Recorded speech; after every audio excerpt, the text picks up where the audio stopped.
Isang mauran naman nga ni po sa tuyang gabos. Ngayon po ay Martes. Nagpaiba nga ni po pala sa kuya daw akong pinsan. May daw pong madrive sa India na mapunta daw po silang Mercedes. Tama ka daw po silang voter certification. Sige, ibanta kay pero ikaw magiging videographer ko. Ini nga ni po pala ng pinsan kong naka-white. Ini po pala nakaganay ang papa ko po. Yan po nga ni pong naka-white ay pamangkin po ning papa ko. Napaka-close po ning danduwa. Uwi na nga ni po kami, tamabayad na po kami 10 para duman na po kami sa papdudumanan me. Dati nga ni po pala 8 pesos lang po ang binabayad dyan, pero ngayon po 10 na mula po na nagka-COVID. Yan po, asam mo yan sasakyan, yan po, maganda po, yan. Nayot pala si pinsan kong nakaputi. Sabi ko, halatan mo man ako. Kulpi nga ni po nakasakay dyan, kaya nagtindog na lang po ako. Nagang istorya nga ni si pinsan ko nawalat da si papa sa si tugang niya. Paano po kaya? Sige pa po kaya pero makasidua. Sabi ko sa Inda, magsakay na lang kamo din ako magpirma.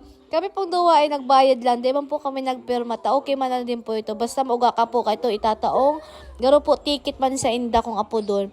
Duman nga po kami mapunta sa may purong ito na ito may kulay puti po. Duman po ang paradahan ng mga bangkero digdi sa muya. Sa mga nagapot po kung pirang minuto ini, 5 minutes lang po, yaong nga na po sa Mercedes. Yan po pa, pinsan ko, sige ako yung tuning kung ano-ano. Uyan na nga ni po, nakaabot na nga ni po kami, di po kayo maagaw sa may harhagda na yan. Pigagakot na nga ni po ni kuyang nakapula sa Indang Baroto po, na po kami, mahali na po kami. Si pinsan ko po pala na inainot-inot na.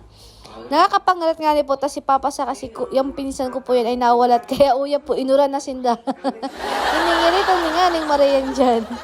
Si pinsan ko nga ni po, sobrang lipot na sa gilid na sabi ko sa iya, kaya magdara ng jacket, ito niya ako kanya sa gilid na nakamukmuk dyan.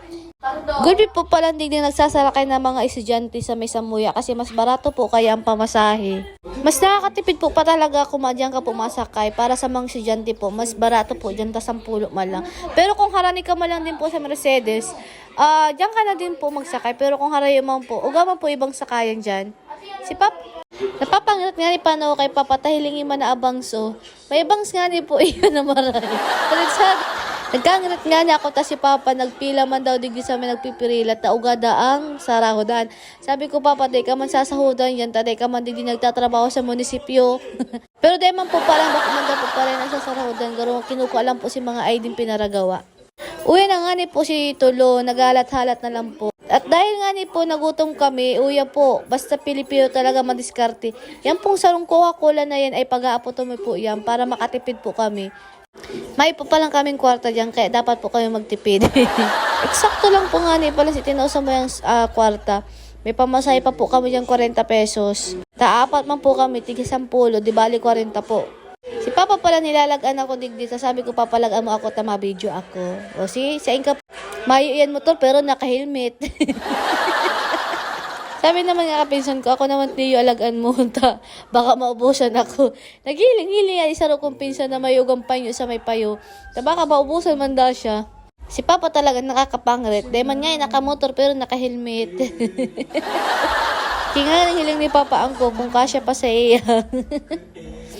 O yan na nga ni po, pagkatapos po magpunta sa tindahan, babalik na po palang kami duman sa bangkero, mauli na po kami, nakakuha na po kami voter certification.